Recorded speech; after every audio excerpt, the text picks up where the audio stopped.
patriotism, faith, national unity, education, fiscal responsibility, civility, the values that define America. Fascinating stories and talks from America-loving patriots dedicated to preserving freedom, opportunity, and justice. Welcome to the Friends and Fellow Citizens podcast.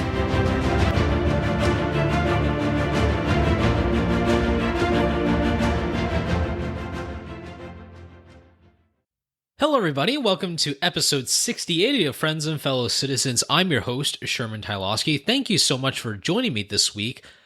Today's episode is part 2 of our conversation with Jon Kaskin and Rear Admiral Sinclair Harris. In part 1, which is also episode 66, we covered a lot of the basics about China's maritime strategy and the U.S. maritime challenges that we're facing in this day and age. We covered some areas of national security, as well as some of the economics as well. And in this conversation, we will be focusing more on the Jones Act and the Navy League and its contributions to the wider discourse and the wider sustainability of U.S. maritime. I have linked episode 66 down in the show notes below. Feel free to listen to both of these episodes in any order you like.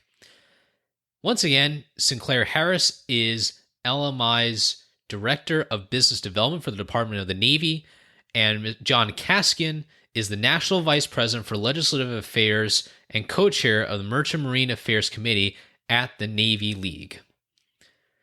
Now, we will resume with a brief wrap-up of our conversation about U.S. national security challenges in the Indo-Pacific, and then we'll move on to the Jones Act and the Navy League and wrap this whole conversation all together for all of you to enjoy. Now, back to the conversation. I do think that this does span multiple administrations. I think a lot of the issues that we're touched upon, we've touched upon a whole range of issues that really do span presidential administrations, not just one party. It's not just one Congress or one presidential term. This really is a multi-administration, multi-Congress approach that we need to look at. Jon, I'm going to turn to you now, and I'd like to ask you a bit more about your thoughts on what China is doing right now. Sinclair mentioned flying jets near Taiwan, over the Taiwan Strait. He even mentioned fishing vessels too. I mean, that I think just goes to show how grand and how holistic, as Sinclair put it out there, how holistic the strategy is. What are some other things that you want to add when it comes to what you found with regards to what China's maritime strategy is, within the next few years, maybe up until that big year for them, which is 2049? Well, I mean, I think as I mentioned, that book says they want to become the global power, certainly the power in the Pacific, and that they want us out of there. I mean, that is a long-term strategy. And to do what Sink has said is they want to keep all their neighbors around them nervous, just like they were in the 14th century when they had to pay tribute or they would come across the border. I mean, that is, they want to get back to where it was, that they were the world power, the global power of that time. And they think that's their rightful place. With respect to what they've done in the shipping and shipbuilding and the Navy arena, a lot of that is delineated in the Navy League white paper that's on our website called China's Use of the Maritime for Global Power, Demands and Strong Commitment to America, which demands a strong commitment to American maritime. I mean, they basically have the ability with their military, as you say, the fishing fleet, the maritime militia, their Coast Guard, and the Navy fleet to certainly outnumber us and likely outgun us in the area close to their coast.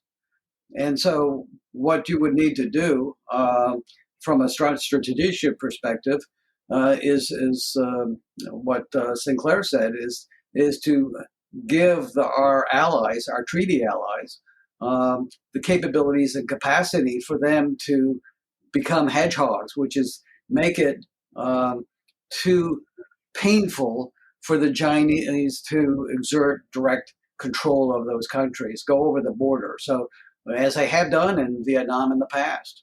So, I mean, it's an issue of if we had to defend Taiwan, the best way to do it, considering we no longer have the free reign of sailing two aircraft carriers through the Taiwan Strait like we did decades ago, we're going to need to have the Taiwanese have the defensive systems to make it too bloody for the Chinese to make it that, to decide it is that the right day to go across that strait. And that's certainly a possibility because the way that the Chinese government is structured, the loss of an enormous number of their people could have a significant impact on the stability of their government. So, I mean, you have to figure out how to work with our allies to give them those types of capabilities because the logistics are not in our favor. I mean, they had to go to Taiwan, they got 100 miles. For us to go to Taiwan, we've got thousands of miles, and there's a lot of alligators in that swamp before you can get there. And so ground forces are not the way you're going to defend it. And the amount of naval assets that we have in the next 10 or 20 years, unless we do something, are certainly going to be inadequate on a one-for-one basis. So we just we'll have to come up with different policies and strategies to address this concern. Absolutely. And Sinclair, would you like to add anything to John's answer? Yeah, just a couple of quick things, basically to reiterate or to double tap on what John has talked about. So, the Chinese are very smart in how they operate their three fleets, if you will, their fishing fleet, their maritime patrol or coast guard fleet, and then the PLN Navy. So they'll send first the fishing fleet, which seems fairly innocent until they fished you out of your livelihood by taking up all of the catch off of, especially some of the countries that don't have great capacity. If you talk to our friends in the Coast Guard, they'll talk about unregulated fishing, and they'll tell you how much of a disaster it is for some of these countries, which put them into a deleterious situation. But they'll operate that, and then if you decide to push back on that fishing fleet, then the Coast Guard will show up. All right, and now they've got a little bit more kinetic capacity, and because they are signatories in the law of the sea, and we are not, they've got the right to defend their fishing fleet or to operate that way. And then if you decide to push back on that Coast Guard fleet, here comes the PLN Navy. So they can ratchet this thing up and down against any number of nations, including the United States, and make it very hard. Now, I mentioned the law of the sea because I mentioned it. I've been, and many, many others, every CNO, I think, and every commandant of the Coast Guard has talked about it for long before I even joined the Navy over 34 years ago, plus 6 years retirement, that the United States needs to be a signature of the law of the sea so that we have as much legal right, and we are working inside of the international legal framework and have that lawfare as one of our ways to approach China as possible. Right now, we don't. And I think it takes away from our credibility. It takes away from the maturity about how we would address a more aggressive China with their three fleets that operate against us and against our foes. And I ended up with a conversation about the gray zone and operation in the gray zone. This has become more and more popular again. It was popular for a while, then it lost popularity. It's back again. But operation in the gray zone is something that China has gotten a whole lot better at than us, and we need to get better. And the last episode, we covered a lot about some of those challenges that the U.S. maritime industry is facing. We're seeing also challenges in the Indo-Pacific, not to mention the Chinese maritime strategy, which is very integral into understanding what those threats are ongoing as we speak. We're going to start off with a piece of legislation that was mentioned in the last episode, which is about the Jones Act. And I'm going to have Jon kick us off here with discussing what the Jones Act is and what significance it has on the economy. And the way Sinclair put it in the last episode, we are a maritime nation.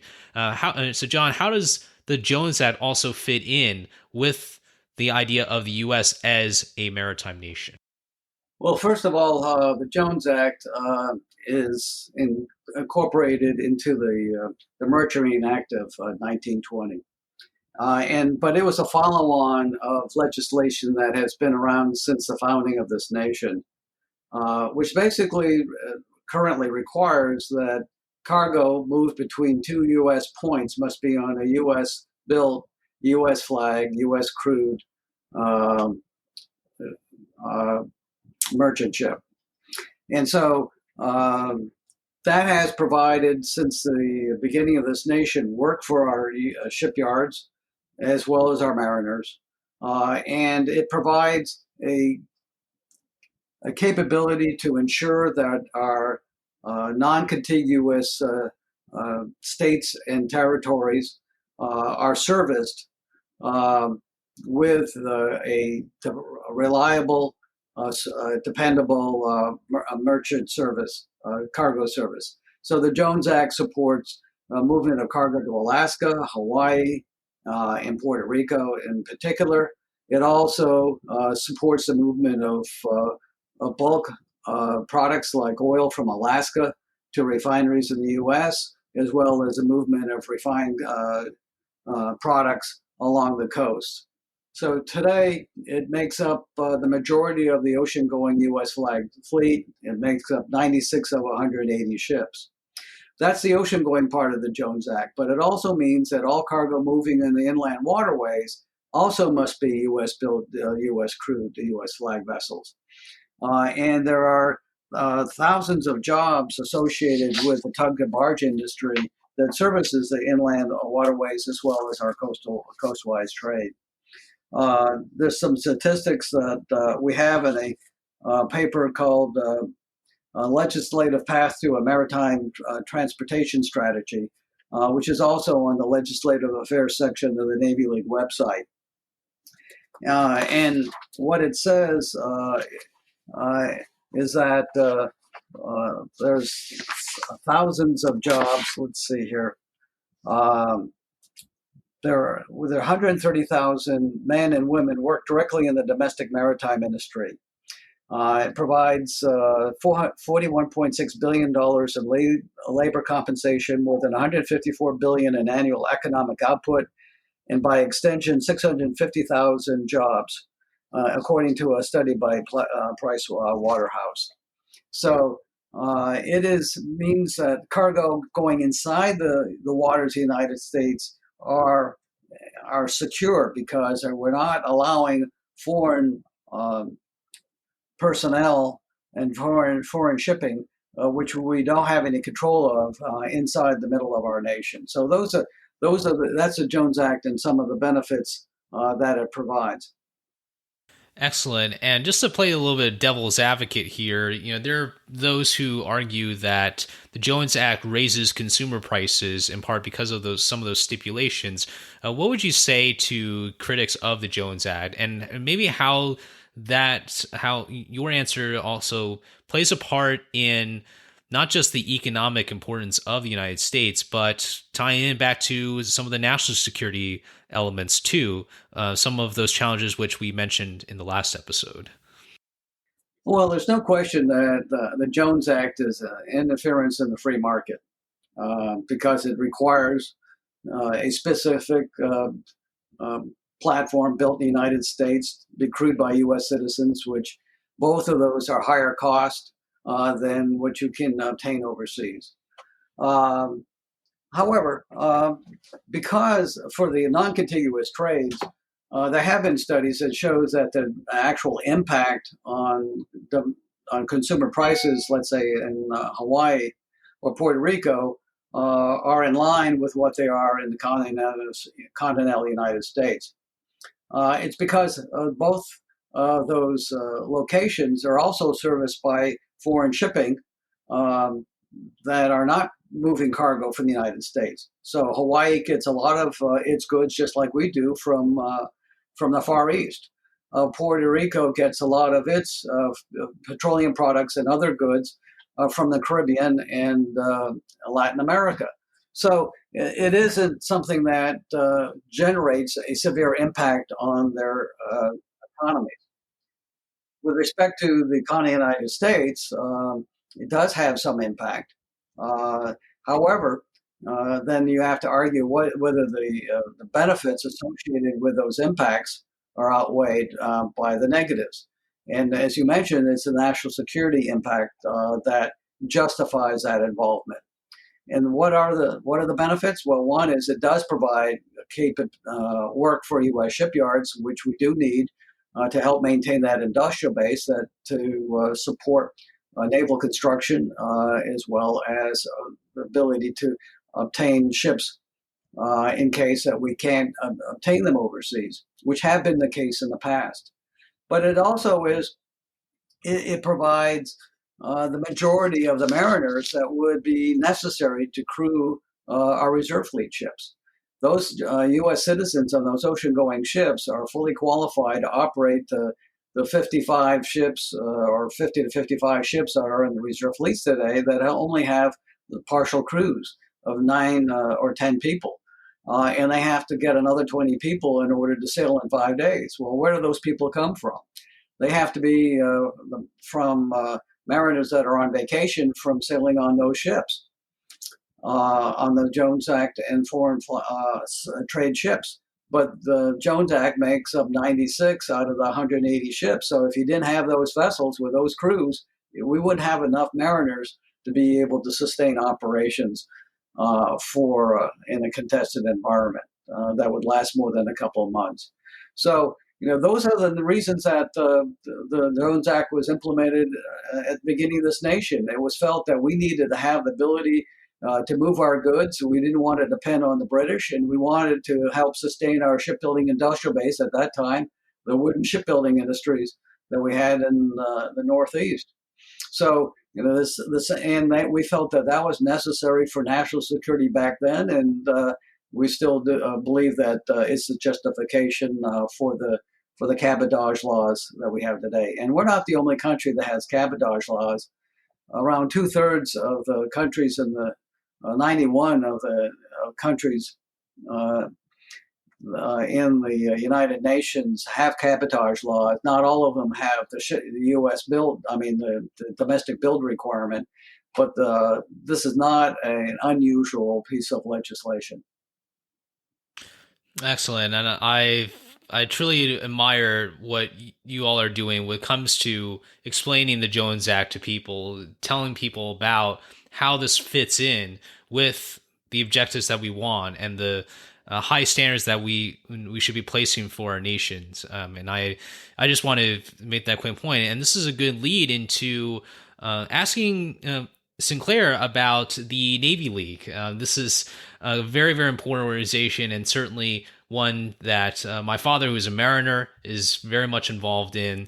And it represents what I love about the Navy League is that not only does it have incredible history, but it also, just with the impact it has, it's really unimaginable just how grand this maritime side of our nation is. And I hope that more people over the course of the next few years and decades will learn more about the Navy League and really the role of shipping in America.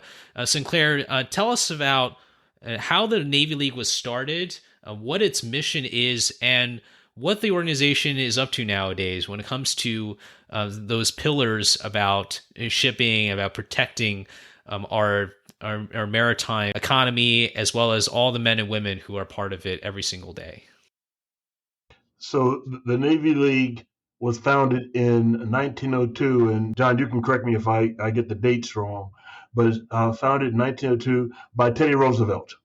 And and as you could well imagine from his standpoint, the importance of a strong navy to a strong and growing country, second to none. So that's where the founding came from. Now our mission, we enhance the morale of the sea service personnel. That's Navy, Marine Corps, Coast Guard, and merchant mariners and their families through our national and our council level programs. We provide a voice to help to educate the public, to remind them we're a maritime nation, to talk to Congress on the importance of the sea services and our nation's defense, well-being, and economic prosperity. And we support youth programs. We have the Sea Cadets and some other programs through junior ROTC or naval ROTC programs and the like to expose our young people to the values that come from support and service in the sea services. So our mission is to try to educate, to inform, and to support. We do it around the country and the world. We've got Navy League groups actually globally. In fact, other countries are beginning to copy the United States, the Navy League of the United States, because they see the importance of maritime and sea power in their own nations, and we work with them in trying to do that because we want our country and want our country to be strong. We want to preserve the free communication across the seas.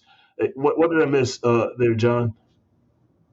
I think you've covered it. I mean, we basically are structured with a headquarters that focuses on the advocacy and the education part of it, and so when we do have in our maritime policy, which Sinclair is responsible for helping to produce every 2 years, we it says what we think that each of the sea services need in order to better accomplish their mission, and we advocate for those our recommendations with the members of Congress.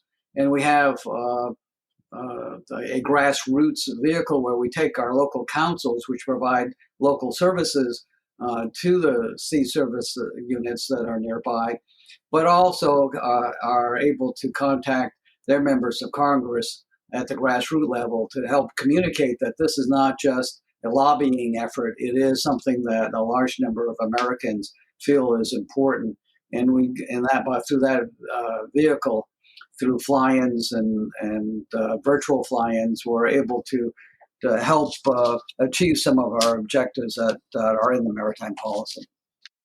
Excellent. And Sinclair, I want to ask you now about some of those policies and legislative solutions or courses of action that our policymakers can take to address the many of those challenges that we covered in the previous episode. Can you walk us through some of the ways in which the United States, whether it's the federal government, maybe even down to local governments too, how they can address some of those gaps in shipbuilding capacity, in regards to the number of ships, and really just overall bringing that capacity in, not just through industry, but also through government and through national security as well? That's an easy question. Join the Navy League of the United States. Now, I know that your podcast is not meant as a commercial, but there you go. Join the Navy League of the United States. Number 2, have your kids consider the Sea Scouts, the Sea Cadets, okay, and those junior ROTC programs. We get about 11% of our officers coming out of programs like that every year. Number 3, after you join the Navy League of the United States, become active.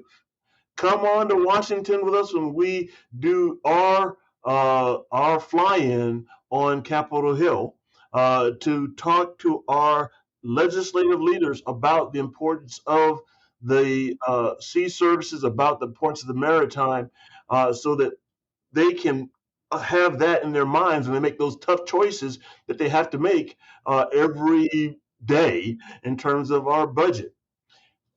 Get them to push for the United States to ratify the United Nations Law of the Sea. We got to get off of our backside and ratify it, become members of it, and then drive for change.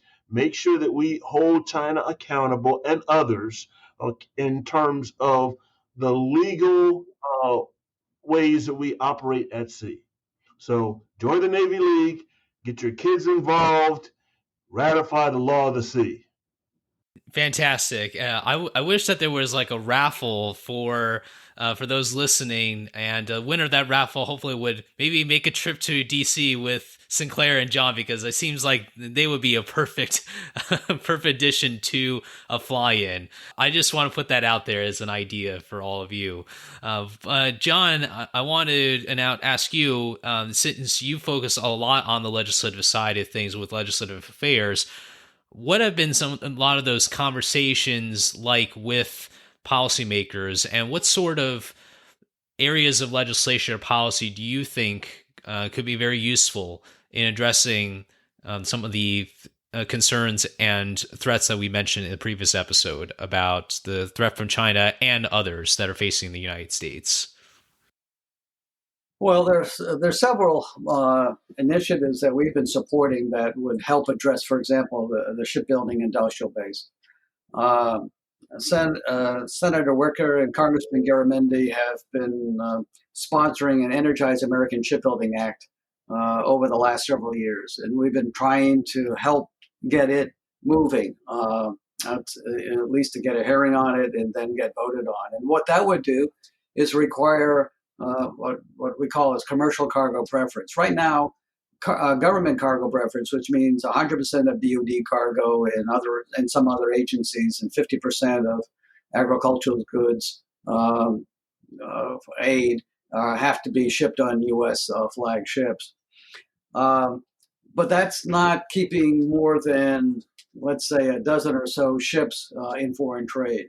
If you want to expand that, you're going to have to say that a certain amount of our exports are going to have to be on U.S. flagships. And this Energize American Shipbuilding Act would require a small percentage of LNG and crude oil to be on U.S. flagships, gradually increasing up to about 10 or 15%, and then a certain percentage to be U.S. built. So that would provide work for shipyards and would provide additional ships and mariners. So those are the types of initiatives that we've been supporting. We've also been supporting in increasing the Jones Act. As I say, right now it just supports the non-contiguous trades and the movement of bulk cargoes.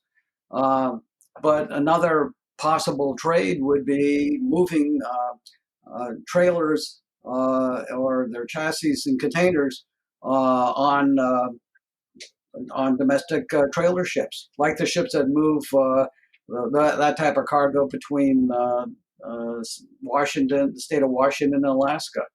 We could get a lot of traffic off of the interstates, and those would be military useful ships.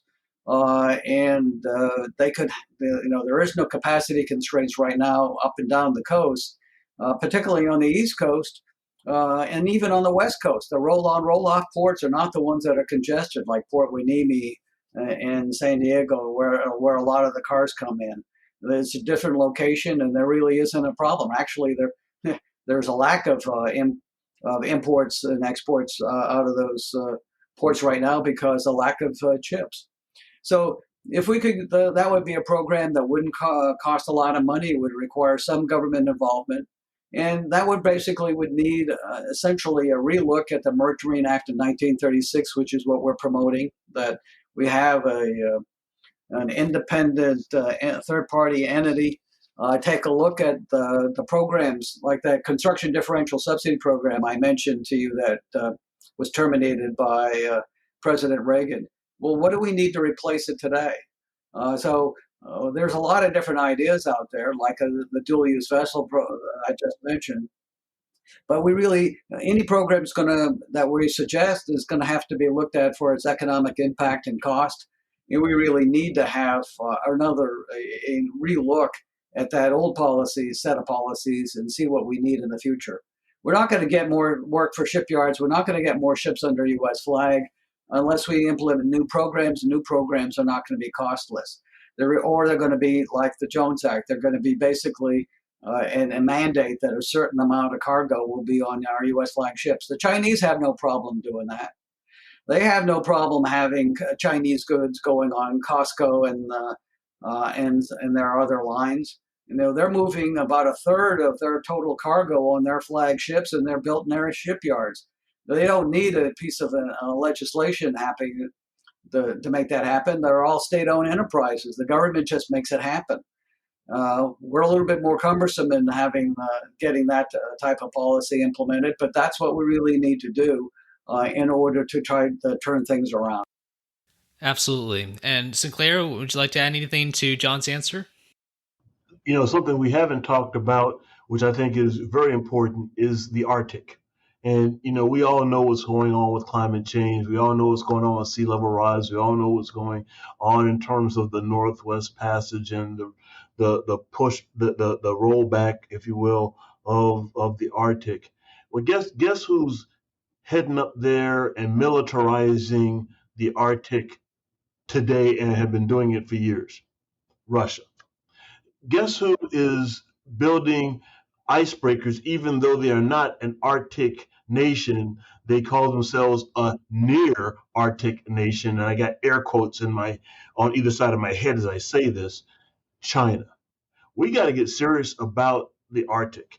The Coast Guard has put out a policy last year. I believe they called it their strategic outlook for the Arctic. But we got to get serious. And it's going to have effects, I believe, on our economy. It will have effects on our trade, and none of those are going to be to our liking as Americans if we don't get serious about the Arctic, about building icebreakers, and not just one at a time.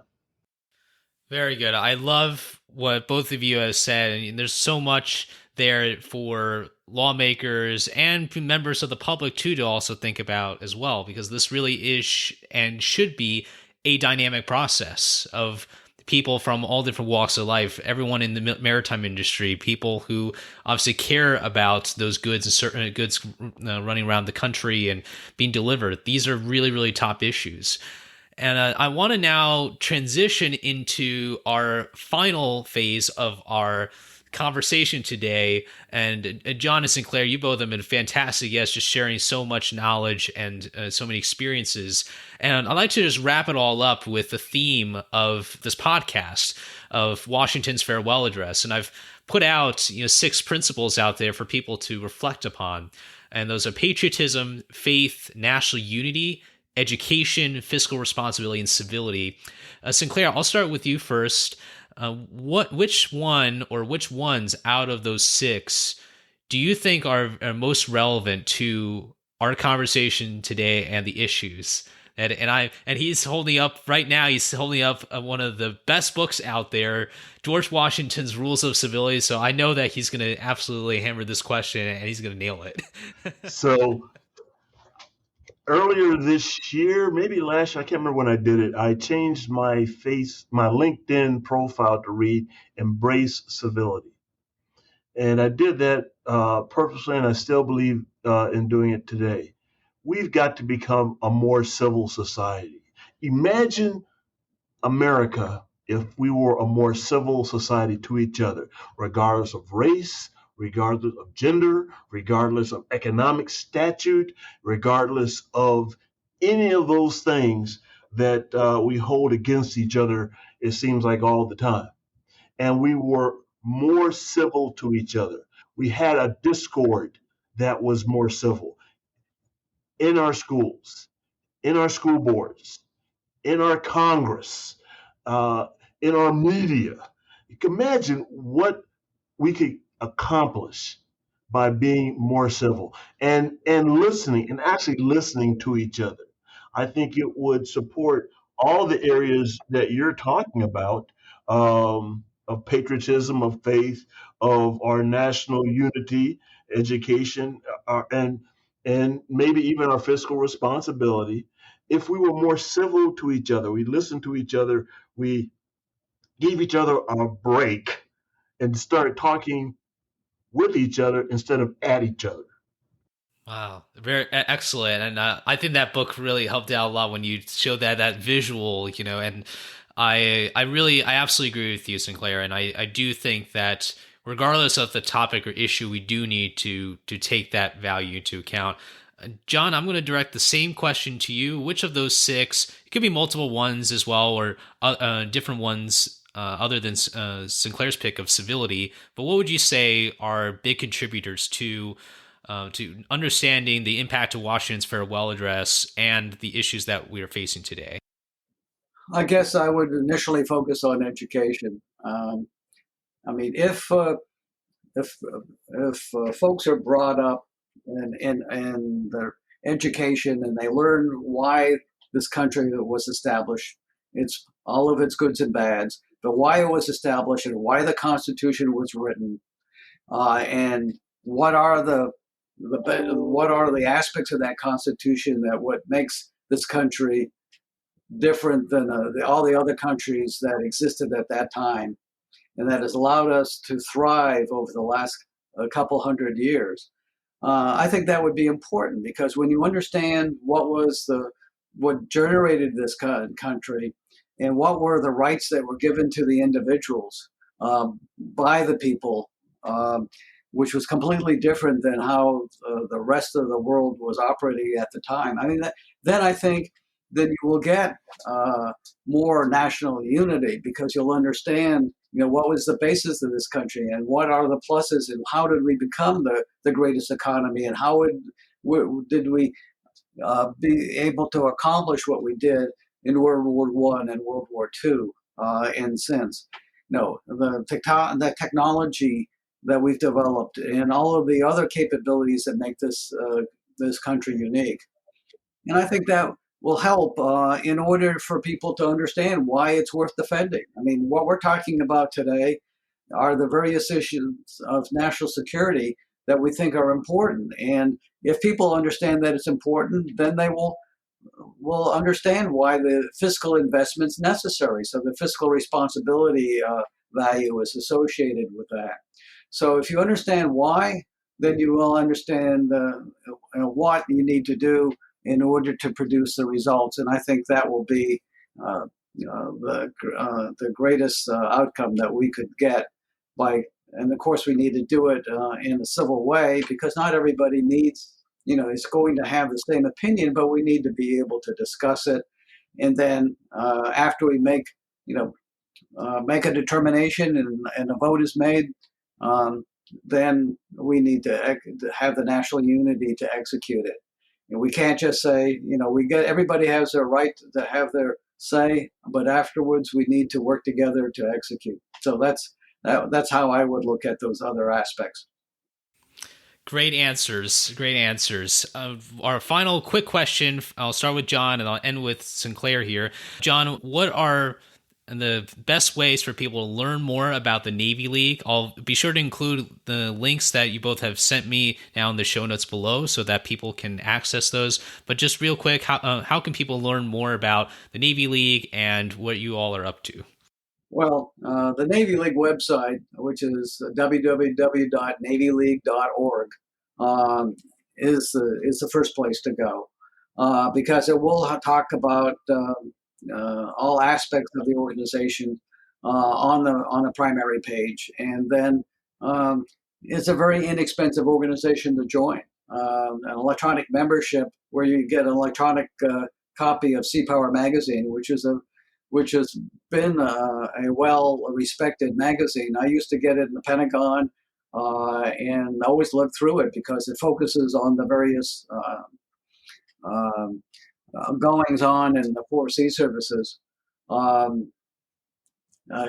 think is showing. Sinclair's holding up the Sea Power magazine. And one of the most recent editions is quoting me on it on a sea lift matter. So So that's what I would suggest they do. For the $25. You become a member.